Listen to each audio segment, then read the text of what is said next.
ಈ second PUC ಓದಿ next NEET exam ನ ಒಂದು ಟೈಮ್ ಬರ್ತಿರ್ತಾರೆ. ಆ ಫಸ್ಟ್ ಟೈಮ್ ಬರೆದಾಗ 720 ಮಾರ್ಕ್ಸ್ಗೆ ಅವರ ಕ್ಯಾಟಗರಿ ವೈಸ್ ಮೇಲೆ ಕಡಿಮೆ ಮಾರ್ಕ್ಸ್ ಬಂದಿರೋದು. ಆ ಕ್ಯಾಟಗರಿ ವೈಸ್ ಮೇಲೆ ಕಟ್ ಆಫ್ ಮಾರ್ಕ್ಸ್ ಕಡಿಮೆ ಬಂದಾಗ ಆ ವರ್ಷ ಎಲಿಜಿಬಲ್ ಆಗ್ತಾನೆ. ಗೌರ್ಮೆಂಟ್ ಕಾಲೇಜ್ ಗೌರ್ಮೆಂಟ್ ಸೀಟ್ ಆಗಿರ್ಬೋದು, ಅವ್ರ ಪ್ರೈವೇಟ್ ಕಾಲೇಜ್ ಗೌರ್ಮೆಂಟ್ ಕೋಟಾದಲ್ಲಿ ಹಾಕ್ತೇನೆ ಅವರು ಬೇಜಾರಾಗಿರ್ತಾರೆ. ಅಂತ ಮಕ್ಕಳಿಗೆ ಕೋಚಿಂಗ್ ಅನ್ನೋದನ್ನ ನಾವು ಪರಿಚಯ ಮಾಡಿಕೊಟ್ಟಿದ್ದು ನಾವು ಅಂತ ಹೇಳ್ತಾ ಇದೀವಲ್ಲ.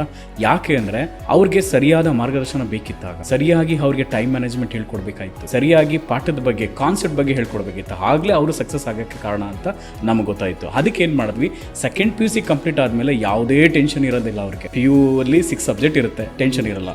ಆಫ್ಟರ್ PU ಬೋರ್ಡ್ ಆದ್ಮೇಲೆ ಏನಾಗುತ್ತೆ, ನೀಟ್ನೇ ಕ್ರಾಕ್ ಮಾಡ್ಬೇಕಾದ್ರೆ ಫಿಸಿಕ್ಸ್ ಕೆಮಿಸ್ಟ್ರಿ ಬಯಾಲಜಿ ಬರುತ್ತೆ. ಬೋರೆಟಲ್ಲಿ 3 ಸಬ್ಜೆಕ್ಟ್ ಆರಾಮಾಗಿ ಕೂಲಾಗಿ 1 ವರ್ಷ ಕೋಚಿಂಗ್ ಕೊಟ್ಟಾಗ ಆ ಮಕ್ಳು ಸಕ್ಸಸ್ ಆಗಿ, ಬಡ ಮಕ್ಕಳಾಗ್ಲಿ ರೈತರ ಮಕ್ಕಳಾಗ್ಲಿ ಸಕ್ಸಸ್ ಆಗಕ್ಕೆ ಕಾರಣ ಇದೇ ಆಗುತ್ತೆ ಅಂತಾನೆ ನಾವು ಆ ಉದ್ದೇಶ ಇಟ್ಕೊಂಡೆ ಈ ಲಾಂಗ್ ಟರ್ಮ್ ಅನ್ನೋದನ್ನ ನಾವು ಸ್ಟಾರ್ಟ್ ಮಾಡಿದ್ವಿ ಸರ್ ಪ್ರಥಮ ಬಾರಿಗೆ.